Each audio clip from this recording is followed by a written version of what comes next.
అందరు డిఎన్ఏ టెస్టులు చేయించండి అని అడిగే రైట్ మీకు ఉండదు.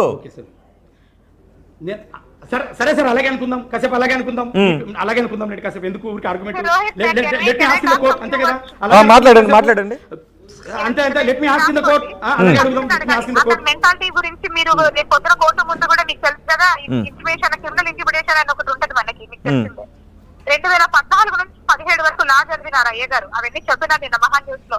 మరి నువ్వు సెంట్రల్ గవర్నమెంట్ ఎంపీ అయి ఉండి నువ్వు ఎట్లా లా చదివినావు? నువ్వు ఫస్ట్ క్వశ్చన్, నువ్వు ఇండియన్ ఎడ్యుకేషన్ సిస్టమ్ నువ్వు సంపాదించిన కోట్లన్నీ చెప్పడానికి కాదు, నువ్వు సంపాదించిన కోట్లకి నువ్వు చేసిన తప్పులన్నిటికీ కూడా కాదు. నేను దేశద్రోహం చేశానా? నేను దేశద్రోహం చేశానా? నేను టెర్రరిజం చేశానా? నేను దేశద్రోహం చేశానా? అప్పుడు కూడా సెంట్రల్ గవర్నమెంట్ చూపించుకొని అప్పుడు స్కాలర్షిప్ తీసుకున్నారు 2 కోట్లు. ఇండియన్ అంబసీని మోసం చేస్తావు, అమెరికా అంబసీని మోసం చేస్తాం. ఇది థర్డ్ సిట్టింగ్. ఫోర్త్ సిట్టింగ్ 2019 మళ్ళీ యుఎస్ వెళ్ళాడు, అప్పుడు కూడా ఇండియన్ అంబసీని మోసం చేసినావు, యుఎస్ అంబసీని మోసం చేసినావు, నేషనల్ ట్రైబల్ అఫైర్స్ నే మోసం చేసేస్తావు మొత్తంకే. అప్పుడు 2-3 కోట్లు తీసుకున్నావు. ఇండియన్ గవర్నమెంట్ నువ్వు ఇన్ని 5 సార్లు మోసం చేస్తున్నావు. నువ్వు ఇంత చీటింగ్ మెంటాలిటీ పెట్టుకొని నన్ను చీటింగ్ అంటాడేమో నాకు ఎక్కడ అర్థం కావడం లేదు.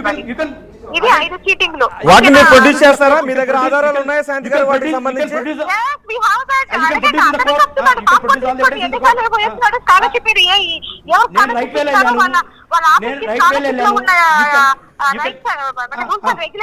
చూసుకోండి మీరు, కొట్టి చూడండి, www.tribal affairs కొట్టి ఇండియన్ ఓవర్సీస్ స్కాలర్షిప్ కొట్టి చూడండి.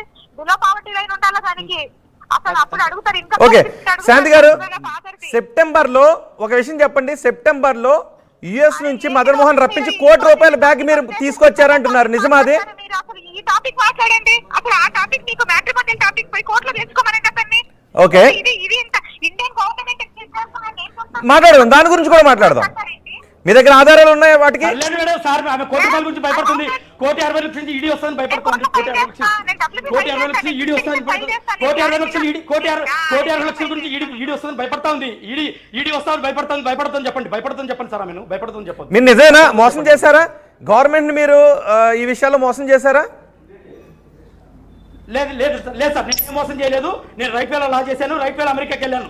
నేను రైట్ వేలో అమెరికాకి వెళ్ళాను, రైట్ వేలో లా చేశాను. కావాలంటే you can do any research, you can find any evidences. No problem.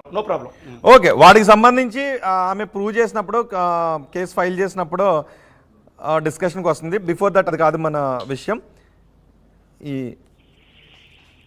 ఒకసారి మీరు పర్సనల్గా వస్తారా? మీ ఇంటర్వ్యూ ఒకసారి నేను పర్సనల్గా ఇట్లా ఫోన్లో కాకుండా ఇన్ పర్సన్ ఇవన్నీ.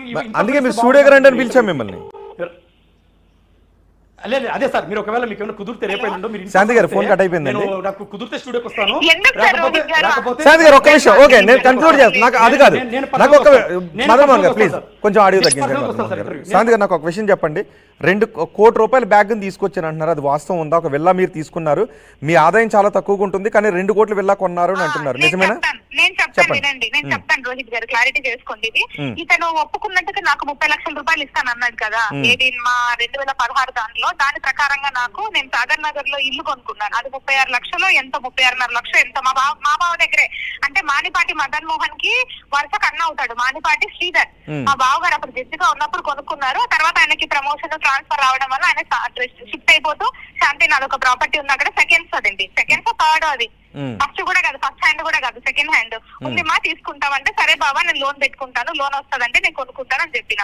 అప్పుడు దానికి 30 లక్షలు లోన్ కూడా ఉంది.